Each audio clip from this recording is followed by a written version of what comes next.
ഇത് അത്ഭുതത്തിന്റെ ദിവസമാണ്. നിങ്ങളുടെ ജീവിതത്തിൽ കർത്താവിന്റെ വലിയ പ്രവൃത്തികളെ നിങ്ങൾ കാണും. ഈ ദിവസങ്ങളിൽ നിങ്ങൾ ഭാരപ്പെടരുതേ, സങ്കടപ്പെടരുതേ. യേശു ജീവിക്കുന്നു കേട്ടോ. കർത്താവ് ജീവിക്കുന്നത് കൊണ്ട് ധൈര്യപ്പെട്ടോണം. ഒന്നും അവസാനിച്ചിട്ടില്ല, ഒന്നും അവസാനിക്കുകയില്ല, ഒന്നിനും മറുപടി കിട്ടാതെ പോകത്തില്ല. ബൈബിൾ ഇങ്ങനെ പറഞ്ഞിരിക്കുന്നത്, യേശു ജീവിക്കുന്നു. ഹല്ലേലൂയ. ഫിലിപ്പിയർക്ക് എഴുതിയ ലേഖനം 4-ാം അധ്യായത്തിന്റെ 13-ാമത്തെ വാക്യത്തിൽ ഇങ്ങനെ പറഞ്ഞിരിക്കുന്നത്, എന്നെ ശക്തനാക്കുന്ന യേശുക്രിസ്തു മുഖാന്തരം എനിക്ക് സകലത്തിലും ഞാൻ മതിയായവനായിത്തീരും. I can do all things through Christ Jesus who strengthen me.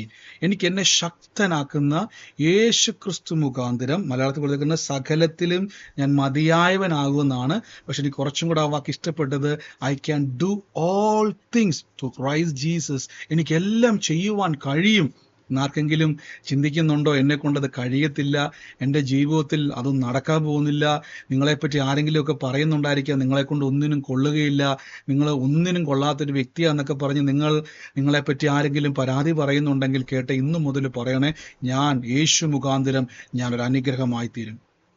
എന്നെ ശക്തനാക്കുന്ന യേശുക്രിസ്തു മുഖാന്തരം എന്താണോ എനിക്ക് കുറവുകൾ ഉണ്ടെന്ന് പറഞ്ഞത്, അവിടെയൊക്കെയും ഞാൻ അത്ഭുതമായിത്തീരും, അവിടെയൊക്കെയും ഞാൻ അത്ഭുത സാക്ഷിയായിത്തീരും.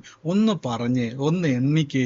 യേശു ജീവിക്കുന്നത് കൊണ്ട് ഈ പറയുന്ന വചനത്തെ ഉറപ്പിക്കേണ്ടതിന് കർത്താവ് തമ്പുരാൻ നിങ്ങളുടെ ജീവിതത്തിൽ ഇറങ്ങി വന്ന് പ്രവർത്തിക്കും. അതുകൊണ്ട് നിരാശയൊന്നും വേണ്ട. ഇന്ന് ആരൊക്കെയാണോ നിങ്ങളെ മാറ്റി നിർത്തിയത്, ആരൊക്കെയാണോ നിങ്ങളെ ഒഴിവാക്കിയത്, അവരിന്ന് ജീവനോടെ ഇരിക്കുന്നതിൻ്റെ കാരണം എന്നാണെന്നറിയാവോ? പ്രാർത്ഥിക്കുന്ന നിങ്ങളെ അവിടെ മാനിക്കാൻ വേണ്ടിയാണ്. കർത്താവ് നിങ്ങളെ അവരുടെ നടുവിൽ മാനിക്കും.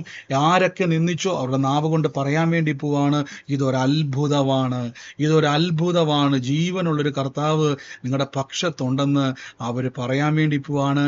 അതിനായി നിങ്ങൾ വിളിച്ചു പറയണം, എന്നെ ശക്തനാക്കുന്ന യേശു മുഖാന്തരം എനിക്കെല്ലാം ചെയ്യാൻ പറ്റും, എന്നെ ശക്തീകരിക്കുന്ന യേശു ക്രിസ്തു മുഖാന്തരം എനിക്കെല്ലാം ചെയ്യാൻ പറ്റും. നന്ദി പിതാവേ.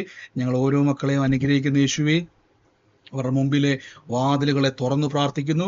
രോഗികളായി ഭാരപ്പെടുന്നവരൊക്കെ രോഗമുള്ള ഭാഗത്ത് കൈയെടുത്ത് വെച്ച് എന്നിട്ട് പറഞ്ഞ്, യേശുക്രിസ്തുവിൻ്റെ അടിപ്പിണരുകളാൽ എനിക്ക് സൗഖ്യം വന്നിരിക്കുന്നു, എൻ്റെ രോഗത്തിൻ്റെ മേൽ അത്ഭുതം വന്നിരിക്കുന്നു, ഇപ്പോൾ ഞാൻ അത്ഭുത സാക്ഷിയാകുന്നു. യേശുവിൻ്റെ നാമത്തിൽ എൻ്റെ ഉള്ളത്തിൽ പരിശുദ്ധാത്മാവ് പറയുക, മേഴ്സി എന്ന് പറയുന്ന ഒരു വ്യക്തിയുടെ ഭവനത്തിൻ്റെ മേൽ ആ തലമുറയെ ചൊല്ലിയുള്ള ആകുലതകളിൽ നിന്നും കർത്താവ് നിങ്ങളെ സാക്ഷിയാക്കാൻ വേണ്ടി പോകുന്നു. ഇപ്പോൾ യേശുവിൻ്റെ നാമത്തിൽ ഫിലോമിന എന്ന് പറയുന്ന ഒരു ചേച്ചിയുള്ള ഈ ദിവസങ്ങളിൽ ആ ചേച്ചിയായിട്ട് നിങ്ങൾ എൻ്റെ ഉള്ളത്തിൽ പരിശുദ്ധാത്മാവോടെ സംസാരിച്ചതേ ഉള്ള ചില കാര്യങ്ങൾ, ആ ഭാരങ്ങൾ ആ ചേച്ചിയുടെ മുമ്പിൽ തന്നെ സാക്ഷിയാകാൻ വേണ്ടി പോകുന്നു. ഇത് അത്ഭുതത്തിൻ്റെ സമയമാണ്. യേശുവിൻ്റെ നാമത്തിൽ തന്നെ. ആമേൻ.